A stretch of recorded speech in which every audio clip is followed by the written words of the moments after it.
What is going on, YouTube? Andrew Miller from Hook'emHeadlines.com and the Hook'em Horn Show coming back at y'all today with a look at Texas recruiting. Some recruits that visited this weekend that were impressed by the win, the narrow 33-30 overtime win for number 7 Texas yesterday over number 23 Kansas State. Texas had a good group of visitors on campus for the Kansas State game this weekend, most of which were 2024 commits, and then a good number of blue chips from the 2025 and 2026 recruiting classes. Most of the focus I'm going to keep on here is for 2025 guys. But I think this was an important weekend for Texas recruiting just because, it was really your last game day weekend before, you got the Black Friday game. I'm sure you're going to have some visiting recruits on campus for that, but this was really the last one where you have like a significant chance to still make an impression on a lot of these guys before the season ends, especially for a lot of the 2024 guys. I mean, any potential flip targets that you have, 5-star safety Xavier Filsame, the Florida commit, 4-star Auburn interior offensive line commit DeAndre Carter, 4-star Auburn defensive line commit, TJ Lindsey, among many other recruits that Texas is still working to flip in the 24 class. You don't have a ton of time to get these guys on campus anymore. So, but I want to focus mostly on some of the key recruits, recruit reactions from, some of these guys that were visiting this weekend that came away impressed. Before I get into it, I know that there might be some Texas fans out there that, have rightful criticisms of the game. Texas did, kind of a near collapse at the end of the game. Had a 27-7 lead at one point in the third quarter. Kansas State rattled off a 23-3 run to end regulation. Then Texas, survives in overtime, gets a clutch kick from Bert Auburn, then holds up on a fourth down, on a fourth down stop where Kansas State gets pressured. Will Howard kind of tosses the ball up. Texas knocks it down to the ground, and the game's over. So, ultimately, I think the important thing is Texas gets a win. A win is a win. You move on to the next week. Malik Murphy is 2-0 as a starter. Texas had another good game day atmosphere this weekend. That was impressing a lot of recruits in and of itself. But, mainly Texas, again, you stay with one loss. You stay tied atop the Big 12 standings with Oklahoma State at this point after they won Bedlam yesterday. And then, you're still, again, in contention for a spot in the Big 12 championship game and for a spot in the college football playoff. That's ultimately what matters this fall. And so, let's go ahead and get into the list here again of key recruits impressed by the win. Starting off here with 4-star Arlington Mansfield Timberview defensive lineman Dylan Battle. Battle's a 6'2", 315-pound defensive lineman out of the DFW Metroplex. He's someone that's picking up some steam in the 2025 class. I believe he hadn't made it to campus since one of the junior days during the offseason. Yeah, last one was late. Last visit he had to campus was late March. But Texas doing a good job building the relationship here. Again, Battle had a great game day visit this weekend. He likes what Bo Davis is selling him. He's mentioned the ability to play freely along the defensive line and excel there. He said that it's a potential fit for him because they allowed their defensive linemen to make plays, and Texas defense really showed up when it mattered this weekend. For Battle, I think the ability for Texas to keep developing defensive linemen at the rate they have in the last few years. Bo Davis doing some great work, churning out a lot of NFL defensive linemen. Texas got two of the best interior defensive linemen, I think, in the Power 5 this season in T'Vondre Sweat and Byron Murphy, two guys that were tremendous. Murphy got the pressure that blew up the pocket on that last play of the game. And so he was critical in this one. And again, Battle, I think, is a guy that really likes where Texas stands for him right now. I think he's definitely one of the bigger interior defensive linemen to watch. Again, a 315-pounder just as a junior defensive lineman. And he's having a big junior season for Mansfield Timberview, who's 9-1 and was heading into the playoffs this week against Frisco Wakeland. I think they have a game on the 10th. And so someone to definitely watch moving forward. Again, he's a 4-star recruit, so someone that Texas has been on for a little while now. Next up is high 4-star linebacker out of McKinney High School in the Metroplex, Riley Pettyjohn. I actually think Pettyjohn was the highest ranked recruit that was visiting Texas this weekend, at least in the 2025 class. He made his second game day visit to Texas in the last 2 months. He was also, or I guess in the last month technically, because he was in Dallas for the Red River rivalry game on October 7th against Oklahoma. But this was his first game day visit to DKR this fall. So big opportunity for Texas to make an impression on him. And I think that's exactly what they were able to do. he liked the way, again, I mentioned the game day atmosphere. He thought that was excellent from the fans, and he liked the energy there. He also liked how the defense, toughened up at key times in the game, really bowed up, especially at the end there. But he said he liked the way the defense was flying around. The highlight to him from this game was obviously the big fourth down play that won Texas the game, sealed the win in overtime. I think it's worth noting too that Petty John mentioned that Texas is one of the schools that's standing out to him right now. I mentioned Texas, USC, and Florida. He's already visited USC. He was there for a game day last month, and then he mentioned he's still looking to get to Florida before the end of the season. I believe they've only got 1 or 2 home games remaining, though. And then he said he also wants to get to LSU. So still multiple schools involved here, but Texas is definitely one of the schools that's standing out to him early in his recruitment. Next up here on the list I wanted to mention was 4-star Texarkana athlete and edge player Lance Jackson. Jackson's been classified, I guess I'll just say this, for positional purposes and how Texas is pitching him.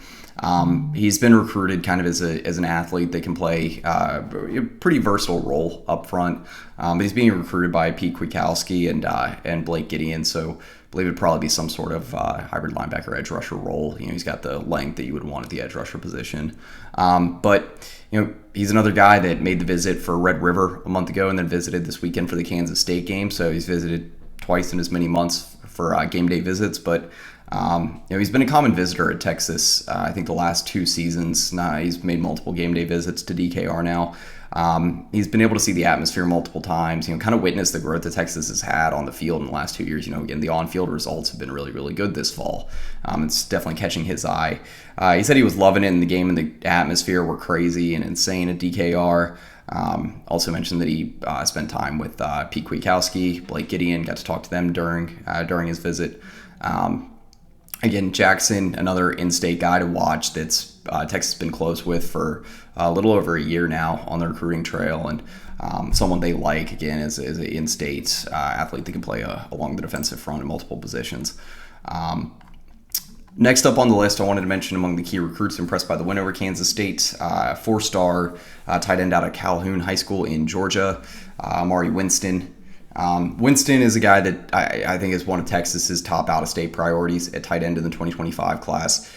Jeff Banks is really prioritizing him, pitching him early playing time at Texas. And, Winston's he's got a good relationship. He talks pretty often with Jatavion Sanders, by my understanding. It's been reported multiple times that that's the case, and he even mentioned it in his post-game reaction after the win over Kansas State that he talks to JT all the time, and he likes the idea of kind of filling a role, an early impact role at Texas, like Sanders he did last year, and as a second-year guy. He's only a third-year guy right now, but probably going to the draft after this season as one of the top tight ends in the nation in the 2024 NFL draft class. But Winston, he's close with the Texas staff. He mentioned that Texas and Ohio State are 2 of his top schools at this, kind of early in his recruitment. He posted. I saw he posted on Twitter X today that he really enjoyed his time at DKR. Specifically, said that DKR the place to be, and then he enjoyed his time for the visit. Posted a picture with Jeff Banks, and just Texas is doing a really nice job in this recruitment. I think that Winston, kind of fits the bill of what Texas needs in that early impact. Receiving tight end, he's big body, 6'3", 230 pounds, so he can block and he can block and be a receiving tight end. So kind of important early recruitment there. Next up is 4-star Nashville Ensworth defensive lineman Ethan Utley. Utley's a guy that was kind of put on Texas's radar during the summer. I believe he was on campus for the elite camp in early June. I have to go back to confirm that, but he's developed a pretty good relationship with Texas's staff early on. I believe that this was his first game day visit to Texas this fall, but it sounds like he had a great visit. He talked with there was a piece from Steve Wiltfong of 24/7 Sports he posted over the weekend with some post-game recruit reactions, and Utley was one of them that Utley just liked the way that the defense kind of bowed up in overtime and stepped up and was really good against the ground game for Kansas State. I posted this stat on the Twitter page, but Texas held Kansas State to 33 rushing yards on 29 attempts. Kansas State hadn't been held under 40 rushing yards in a game since 2014. They're one of the best rushing teams in the country this season, and Texas really flexed its muscles in the trenches. had some issues in pass coverage. For the second half, also had some issues in the red zone, but we'll see if Texas can get those cleaned up. But definitely the defensive line played really, really well. Utley himself is a guy 6'3", 275 pounds, one of Texas's top out-of-state priorities along the defensive line in the 2025 class.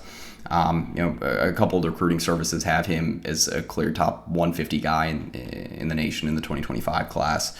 But coming out of this visit, again, he was impressed with the way the defense played. He said the fact that Texas' back was up against the wall in overtime, the D-line was able to get pressure and kind of end the game and get the win for Texas was something that speaks for itself. And in terms of what he sees from Texas and his fit there, he said he can see himself as a versatile fit along Texas' defensive line with his size and athleticism. He mentioned after the visit that Texas is one of the schools at the top.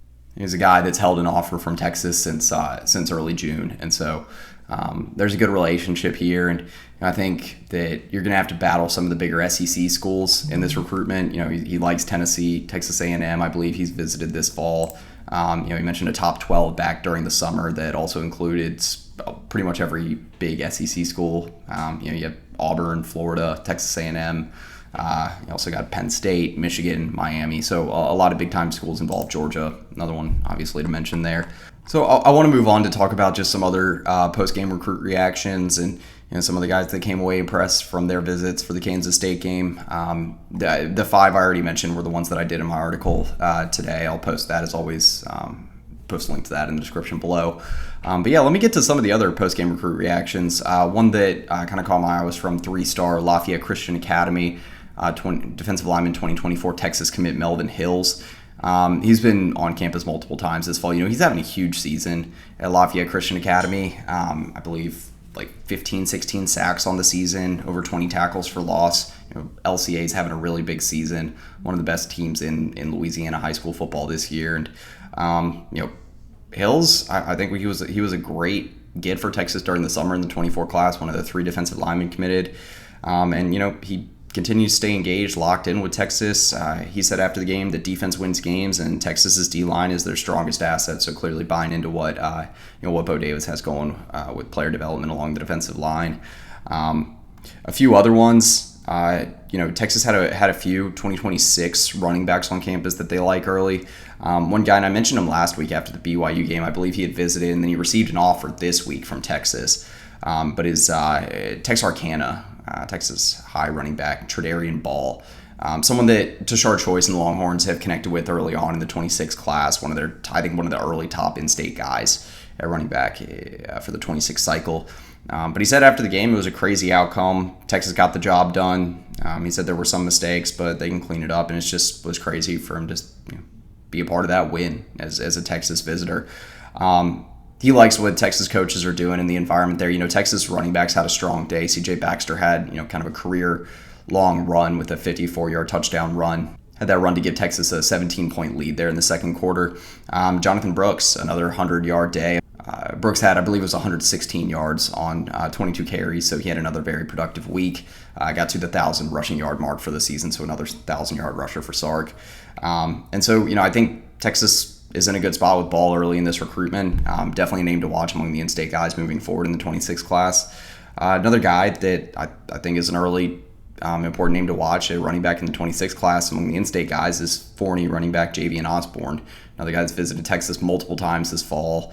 And I think that, Tashard Choice, the work he's done on the recruiting trail, landing multiple number 1 guys in the nation in multiple cycles at the position, has caught Osborne's eye. But after the game, he said that he kind of had him nervous with where the game was heading into OT, but he was excited that Texas was able to get the win, and just crazy to be a part of that environment and see the outcome.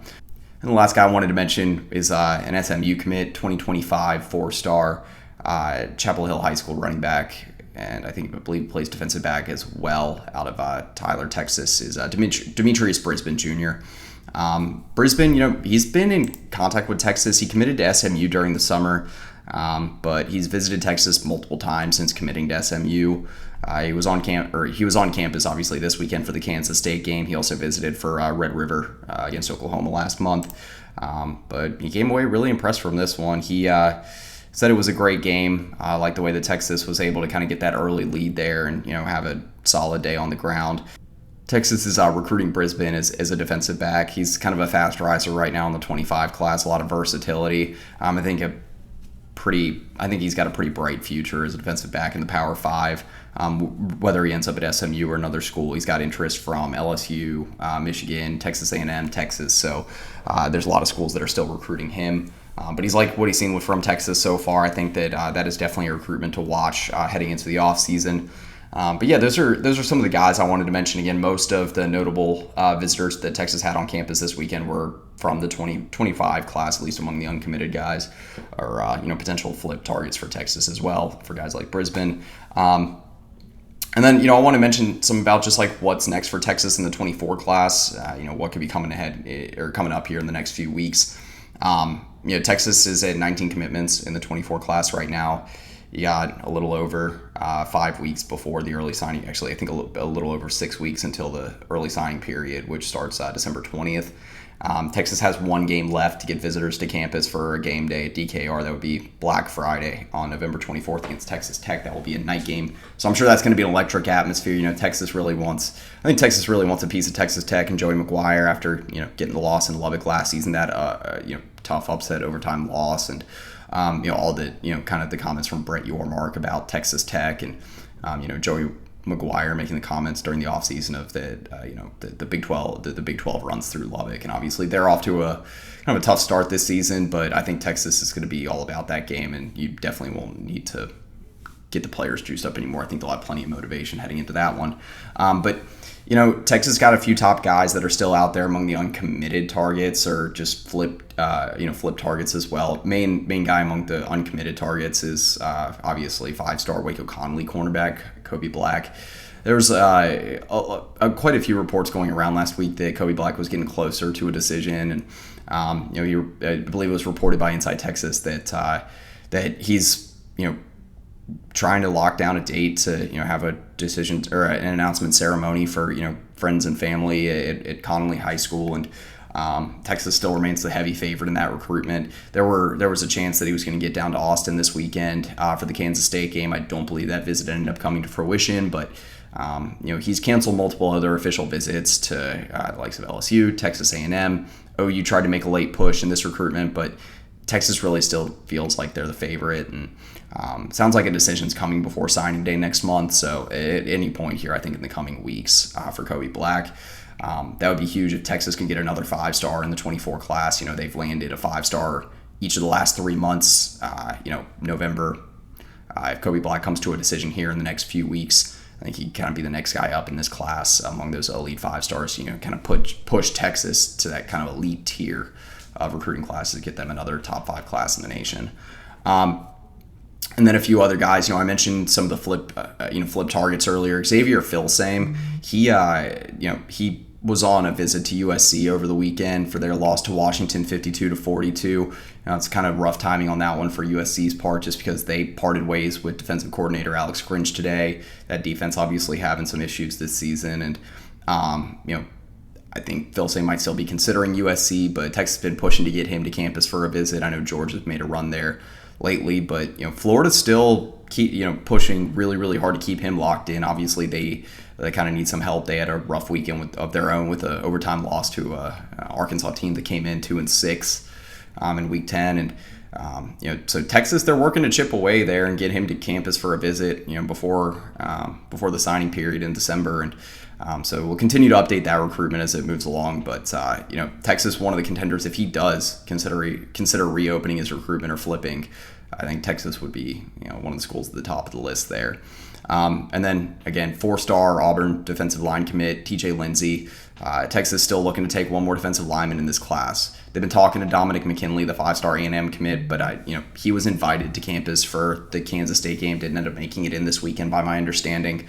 But TJ Lindsey is, I think, one of the guys where Texas is actually having some movement in talks with him, trying to gauge his interest, see if they can end up flipping him before signing day next month. And so I think Lindsey's going to be one to watch. I know that they were talking about trying to get him to campus for a visit for the Kansas State or BYU game in the last 2 weekends, but none of those came to fruition. Still a chance for the Tech game, but we'll see. He's got some other potential visits lined up for that weekend. I believe the Iron Bowl's that weekend.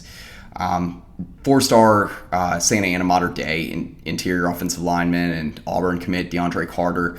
He's a guy that had that, I believe, like late September official visit for the Kansas game, and Texas is still working to try to flip him, but it's been over a month now since that Kansas game, and he's really still considering his options. Seems like some of the momentum that Texas had trying to flip his commitment, continuing to chip away at his pledge to Auburn, has slowed in the last week or two. But Texas still, if he's going to reopen his recruitment to Texas, I believe is going to be the pick.